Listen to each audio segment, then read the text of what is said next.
Yo, what is going on, everybody? Welcome back to the channel for a brand new video. I am Wispy Gaming, and in today's video we're going to be talking about migration.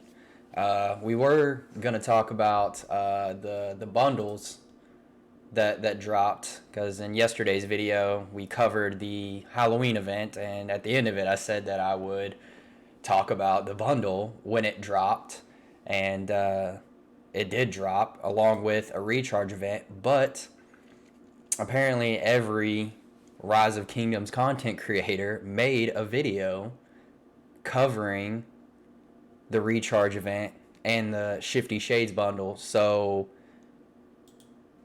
by the time I woke up, this had already happened. So I was like, you know what, forget it. I'm going to do a 180 and I'm going to make a video about something else. Pretty much just scratched that idea off of the notepad. I usually, once I get an idea, I like to write it down and have a list of ideas for videos and stuff like that. So, that way I'm not stuck not being able to make a video. Basically, the reason why I thought about talking about migration, our KVK ended about a week and a half ago.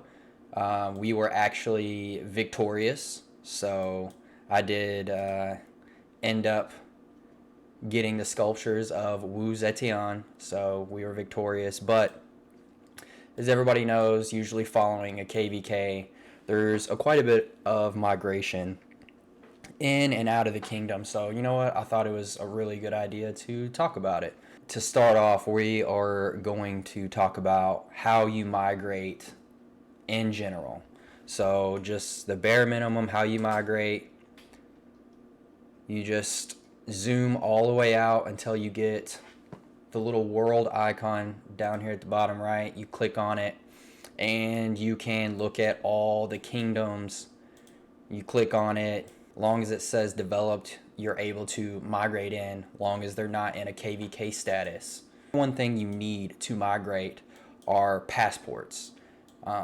Now, there are two different ways to obtain these passports. You can go in the shop and you can purchase the New World Bundle. And with the New World Bundle, you get the passports, you get some speed ups, you get a little bit of resources, VIP and gems. Pretty standard, but people get this for the passports. And we'll come back to this bundle here in a second on why I think that everybody should at least get a couple of these bundles a month. Another way to get the passports is through the Alliance shop. It costs you 600,000 individual credits per passport. So that's pretty pricey. It takes a while to get 600,000 saved up. But you could also get it through the Alliance shop as well. So those are the two ways to obtain the passports needed to migrate. I would say that everybody should have passports on hand, just to be safe. It's a safety net, say something goes wrong, a civil war breaks out. I mean, anything could happen. And you always need a back door. Like, don't lock yourself in and think, oh, I'm never going to need passports, I'm never going to migrate, because when crap hits the fan, and it's a possibility, it's a game, things happen. If you don't have those passports, I mean, you're stuck. You're stuck. You're not going anywhere. So you're going to have to deal with whatever issues are going on. And the thing is, the New World Bundle, you can only max purchase this once a month. It only comes around once a month. And the higher tier you go, the more expensive these passports become. So at the $5 tier, you get one passport. At the $10 tier, you get two. The 20 you get three, and like so on and so on. So as you move up in the tiers of the bundle, each passport becomes more expensive at that point. So when you first start out, it's $5 per passport. But the higher you get in the bundle, the more expensive it becomes.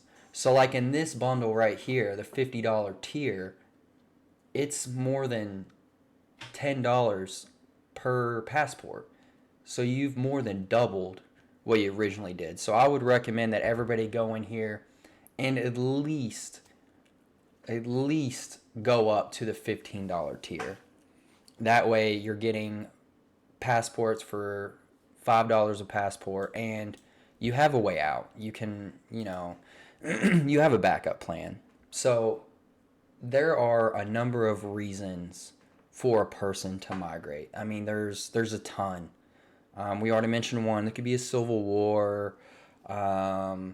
You could just feel like you don't fit in with your kingdom. You don't click. You're just not vibing with the kingdom. That's usually the number one reason that I see while people migrate. You also have people that migrate after KVKs. Like they have their favorite KVK, and so they keep migrating to a younger kingdom to redo it over and over. And that's what happened in our kingdom so far. We're waiting for people to come in to take their spots, but there's a big group of people that they love KVK season 2, and so they migrated in for KVK season 2, and then once it ended, they went to a younger kingdom so they could do it all over again. There are tons of people out there that do that, which that could be your reason for migrating. But when you are looking to migrate, you should go and look at a few kingdoms that meet your criteria. Whether you're going to an older kingdom because you want more stability, or you're going to a younger kingdom because you want to repeat a KVK, whatever your reason is for migrating, pick out several. Don't just hone in on one. Pick out several kingdoms that pique your interest, and reach out to the king, or figure out what the main alliance is in that kingdom and message one of their R4s and just start a conversation, start a Q&A. Write down a list of questions that you want the answers to. Some of the big questions would be, what do they do for MGE? Is it fixed? Is it not fixed? If it's fixed, how do they determine who gets those spots? Do they have scheduled guardian times, or can people just go do it whenever? Can anybody do the barbarian keeps and stuff, to try and obtain those blueprints? Just, there's all kinds of questions. You don't be afraid to ask them questions. When you're looking at a new kingdom, you shouldn't feel like you're trying to sell yourself to them. Think of it as, you should feel like you're like the number one high school quarterback prospect in the country, and this kingdom is a top university, and they're trying to sell you on why you should come to them. That's how it should feel when you're looking for a new kingdom. It shouldn't be the other way around, where you're just trying to sell yourself. I mean, yes, you want to, the question that they'll probably ask you is like, what do your commanders look like? What kind of roles did you perform in your last kingdom? Were you mainly a garrison person? Like, did you handle garrison situations for your kingdom? Did you handle rally situations for your kingdom? Were you more of an open field presence when you were like in fighting situations and stuff?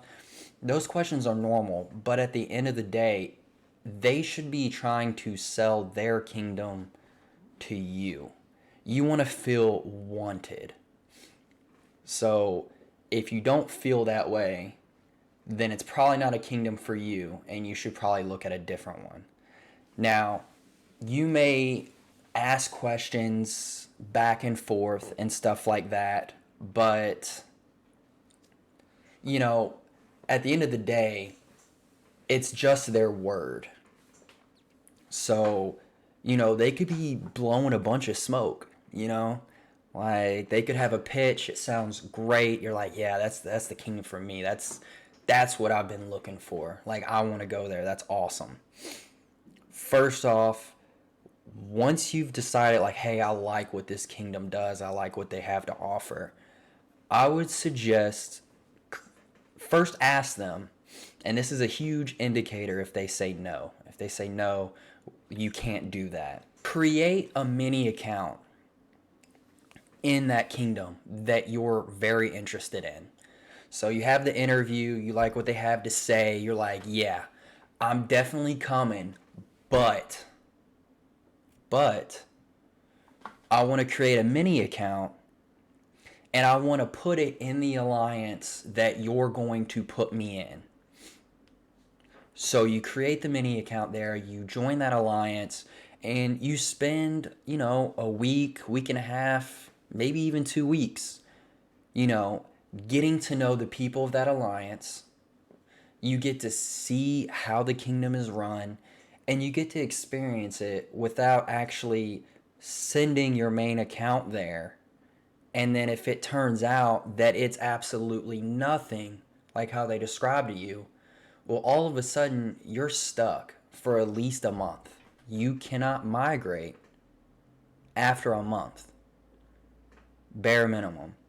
And that's if you have the passports to migrate again immediately after that month. So you got to keep that in mind too. So I'm going to go ahead and I'm going to throw up the passport requirements per power level. So let me go ahead and get that up for you. Just 1 second. So this is the power to passport ratio to migrate. So right now I'm just under 54 million power. So it would cost me 20 passports to migrate. And as you see, the higher power you are, the more passports it takes.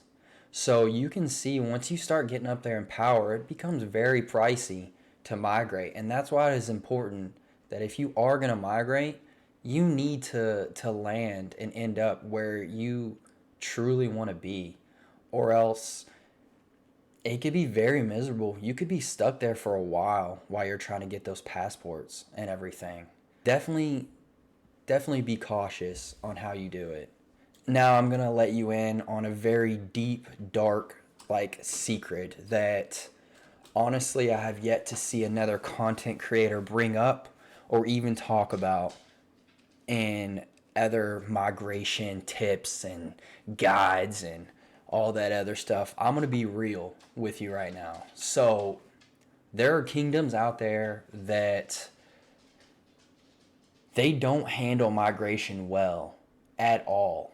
And I'm not talking about like you migrating somewhere. I mean the kingdom that you may be in right now that you're migrating from might be one of these kingdoms. They don't handle it well.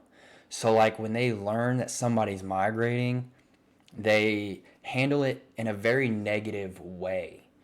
And I've seen where people have been zeroed when they were offline and they knew they were offline and they knew they wanted to migrate and just dumb stuff like that.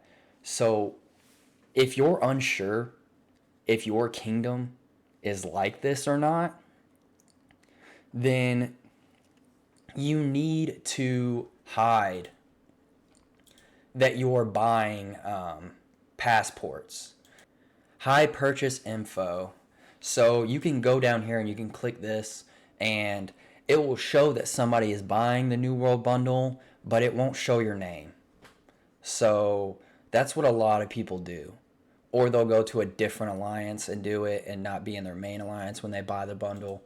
But a key way to tell if your kingdom is like this or not, has your look back. Have you ever seen passports in your alliance shop? If you've never ever seen passports available in your alliance shop, there is a good chance that your kingdom is one of these kingdoms, and you should be very careful.